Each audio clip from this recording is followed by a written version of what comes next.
आत्मा उपनिषदों का केंद्रीय तत्व है, यह बात तो सभी जानते हैं। उपनिषदों में ब्रह्मा को जानने के बाद सब कुछ ज्ञात हो जाता है। इस सिद्धांत को मानने में बड़ी समस्या है। लगता है कि ये ब्रह्मज्ञानी लोग जनता को लूट रहे हैं। उन्हें अपने ब्रह्मज्ञान से भरी झोली खाली करने का कोई शौक होगा। एक ब्रह्मज्ञानी के पास ज्ञान है, लेकिन दूसरे से मेल नहीं खाता। इससे तो ऐसा लगता है कि ये ब्रह्मज्ञानी लोग दूसरों को नीचा दिखाना चाहते हैं। इतना सारा ज्ञान होने के बाद भी इन लोगों को दूसरों की उपेक्षा करने में कोई शर्म नहीं आती है। ये ब्रह्मज्ञानी लोग अपनी ही हाँक रहे हैं और दूसरों को नीचा दिखाने में लगे हैं। ब्रह्मा को जानने के बाद सब कुछ ज्ञात हो जाने का सिद्धांत थोथी लगता है। इससे तो ऐसा लगता है कि ये ब्रह्मज्ञानी लोग न तो कुछ जानते हैं और न ही दूसरों के साथ कुछ साझा करना चाहते हैं। प्रत्येक ब्रह्मज्ञानी आत्मा के विषय में सब कुछ जानने का दावा अपनी ही हाँक रहा है करते हुए कठोपनिषदकार कहता है, अंगुष्ठ मात्र आत्मा, अर्थात आत्मा अंगूठे के आकार की है। श्वेताश्वतर उपनिषद 2:6-17 का ब्रह्मज्ञानी कहता है, बालाग्रशत भागस्य श्रद्धा कल्पितस्य च भागो जीवः सविज्ञेयः 5:9, अर्थात बाल के अगले भाग का जो 100वां हिस्सा है उसके 100वें भाग के समान जीवात्मा है। छांदोग्य उपनिषद का ब्रह्मज्ञानी कहता है, एष्म आत्मांतर्हृदयेनियान व्रीहैर्वा यवाद्वा सर्षपाद्वा श्यामाकाद्वा श्यामाक्तंडुलाद्वा एष्म आत्मांतर्हृदये ज्यायान पृथिव्या ज्यायानंतरिक्षात् ज्यायान दिवो ज्यायानेभ्यो लोकेभ्यः 3:14-3, अर्थात यह आत्मा चावल, जौ, सरसों और सावा चावल के दाने से छोटी है। यह आत्मा पृथ्वी, अंतरिक्ष और दूसरे लोकों से बड़ी है। मुंडकोपनिषद का ब्रह्मज्ञानी कहता है, एशोनुरात्मा 3:1-9, अर्थात यह आत्मा अणु है। तैत्तिरीय उपनिषद का ब्रह्मज्ञानी कहता है, रेतसः पुरुष, अर्थात वीर्य से आत्मा उपजी। आत्मा के स्वरूप संबंधी पूर्वोक्त वाक्य सर्वज्ञों द्वारा कहे गए हैं। इनमें से कौन सा गलत है और कौन सा सही और क्यों? इन प्रश्नों का उत्तर किसी उपनिषद में नहीं। जो चीज अणु है वह अंगूठे जितनी कैसे हो गई? जो चीज बाल के अगले हिस्से के 100वें भाग के 100वें भाग के समान है वह पृथ्वी और अंतरिक्ष से भी बड़ी कैसे हो गई? जो छोटी से बड़ी बनती है यह विकारग्रस्त होती है। जो विकारग्रस्त होती है वह न नित्य हो सकती है न शाश्वत। स्पष्ट है कि उपनिषदकार इस विषय में स्वयं निश्चित नहीं है। गीता भगवद गीता में आत्मा के विषय में दिया गया विवरण उपनिषदों से कुछ अलग है। गीता में आत्मा को अमर और अचल बताया गया है। जो शरीर से अलग होता है वह अनंत, अविनाशी और नित्य होता है। इसके बाद भी गीता में कुछ स्थानों पर आत्मा को अणु के समान भी बताया गया है। इसलिए आत्मा के विषय में उपनिषदों और गीता में कुछ अंतर होते हैं। अणोर्णियान महतो महीयान आत्मास्य जंतोर्निहितो गुहायाम तमकृतुः पश्यति वीक्षोको धातु प्रसादान महिमान मात्मनः। टाइम्स श्रीमद् भगवद गीता अध्याय 13 श्लोक 17। इस श्लोक में आत्मा को अणु के समान और जीवत्व के निहित होने वाला बताया गया है। हर एक ने बिना किसी आधार और प्रमाण के अपनी अपनी हाकी है। उपनिषदों में आत्मा को अमर, अजर, सदा रहने वाली के साथ साथ अजन्मा भी कहा गया है। न जायते म्रियते वा विपश्चिन्नाय कुतश्चिन्न बभूव कश्चित्। अजो नित्यः शाश्वतोऽयं पुराणो न हन्यते हन्यमाने शरीरे हन्ता चेन्मन्यते हन्तु हतश्चेन्मन्यते हतम् उभौ तो न विजानीतो नाय हन्ति न हन्यते। कठ उपनिषद 1:2-1:8-1:9, अर्थात आत्मा न उत्पन्न होती है न मरती है। यह न तो किसी अन्य कारण से उत्पन्न होती है और न स्वतः ही कुछ बनी है। यह अजन्मा, नित्य, सदा से वर्तमान, शाश्वत, सर्वदा रहने वाली और पुरातन है। यह शरीर के मारे जाने पर भी स्वयं नहीं मरती। यदि मारने वाला अपने को आत्मा को मारने में समर्थ मानता है और यदि मारा जाने वाला अपने को मरा हुआ समझता है तो वे दोनों ही उसे नहीं जानते, क्योंकि यह आत्मा न तो मारती है और न मरती है। यही श्लोक गीता 2:20-19 में अक्षरश दोहराए गए हैं और आज तक के सारे आत्मवादी हिंदू ग्रंथों में उद्धृत हुए हैं।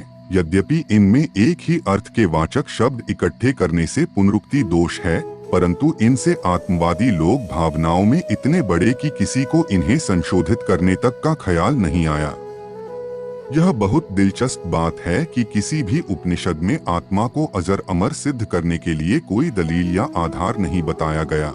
उपनिषदकार उसे स्वयं सिद्ध मान कर चले हैं, जबकि यह उनकी अज्ञानजन्य तरंग के अतिरिक्त और कुछ नहीं, क्योंकि आज तक कोई भी वैज्ञानिक और बुद्धिवादी ढंग से अजर अमर शरीर से भिन्न और पुनर्जन्म लेने वाली आत्मा को सिद्ध नहीं कर सका है।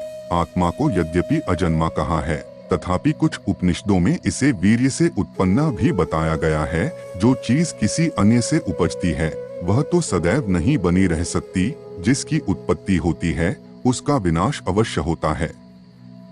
अथ वीर्य से उत्पन्न होने के कारण आत्मा किसी भी तरह अमर नहीं रह सकती।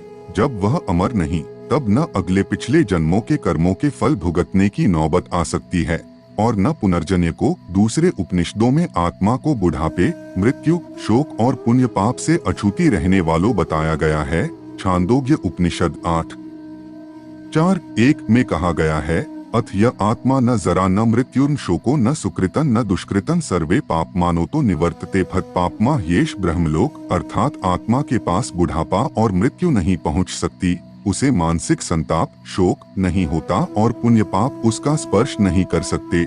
उसके समीप से सकल पाप उसे स्पर्श किए बिना ही लौट जाते हैं, क्योंकि वह पाप रहित है और ब्रह्मलोक पाप शून्य है।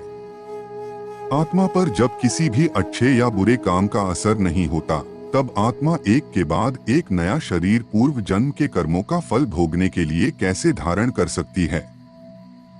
यदि क्षण भर के लिए यह मान भी लिया जाए कि आत्मा एक के बाद एक नया शरीर धारण करती है, तब भी यह किसी भी हालत में सिद्ध नहीं हो सकता कि वह नया शरीर उसे पिछले जन्मों के कर्मों के फलों को भोगने के लिए मिलता है, क्योंकि जिस पर अच्छा या बुरा किसी भी प्रकार का असर नहीं होता, वह न अच्छे बुरे कर्मों का फल भोग सकती है और न अच्छा बुरा कोई काम ही कर सकती है। अकारण पुनर्जन्म यदि असंभव है तो कर्मफल भोगने के लिए अनावश्यक है। दोनों ही तरह पुनर्जन्म असिद्ध है। जब आत्मा अलिप्त है, तब कर्मों का कर्ता शरीर ही रह जाता है। उस शरीर के कर्मों का फल अकर्ता आत्मा को कैसे दिया जा सकता है। जब एक शरीर मर जाता है, उसे जला या दफना दिया जाता है, तब उसके कर्मों का फल भोगने की बात ही नहीं रह जाती। ऐसे में उस व्यक्ति का कर्मफल भोगने के लिए पुनर्जन्म सिद्ध ही नहीं होता। जब आत्मा कर्मों से अलिप्त है, तब वह बंधन में कैसे पड़ सकती है। जो बंधन में पड़ ही नहीं सकता, उसके मुक्त होने की बात ही व्यर्थ है। जब आत्मा स्वभावतः अबंध्य है, तब उसके मोक्ष के लिए ब्रह्म ज्ञान या परमात्मा के दर्शन या आत्म साक्षात्कार की जरूरत ही कहाँ है। उपनिषदों के पक्षधर कहते हैं कि आत्मा अज्ञानता के कारण शरीर से अपनी अभिन्नता स्थापित कर लेती है। आत्म शरीर द्वारा किए गए काम को अपने द्वारा किया गया समझती है। इसी के परिणाम स्वरूप उसे उन कर्मों का फल भोगने के लिए जन्मांतरों में घूमना पड़ता है। इस बात को कोई भी निष्पक्ष व्यक्ति स्वीकार नहीं कर सकता, क्योंकि जब आत्मा वास्तव में कर्म करती ही नहीं, तब उसे उनके फल कैसे दिए जा सकते हैं। कर्मों के फल देने की व्यवस्था सर्वज्ञ परमात्मा के अधीन बताई जाती है। श्वेताश्वतर उपनिषद 6:11। जब सर्वज्ञ परमात्मा यह पूर्णतः जानता है कि आत्मा ने यह काम वस्तुतः किया ही नहीं है, बल्कि शरीर ने किया है, चाहे आत्मा अज्ञानतावश यह समझती भी हो कि उसने काम किया है, तब वह आत्मा को क्यों और कैसे फल दे सकता है। क्या सर्वज्ञ परमात्मा इतना नासमझ और बेवकूफ है कि वह अकर्ता आत्मा को उस द्वारा न किए गए कर्मों का फल यह जानते हुए भी देगा कि आत्मा अकर्ता है और वह प्रत्येक अच्छे व बुरे कर्मफल से सदा अछूती अतएव अदंड्य भी है। यदि परमात्मा अकर्ता आत्मा को शरीर द्वारा किए कर्मों के लिए दंड देता है, तो इसका मतलब है कि या तो वह सर्वज्ञ नहीं, वह असलियत नहीं जानता, या फिर वह न्यायकारी न होकर तरंगी और लहरी है। जो मनमानी करता है वह तटस्थ नहीं, और जो तटस्थ नहीं वह खुद कर्मचक्र में है, और जो कर्मचक्र में है वह संसार का शासक नहीं हो सकता। इस तरह वह परमात्मा ही नहीं रहता।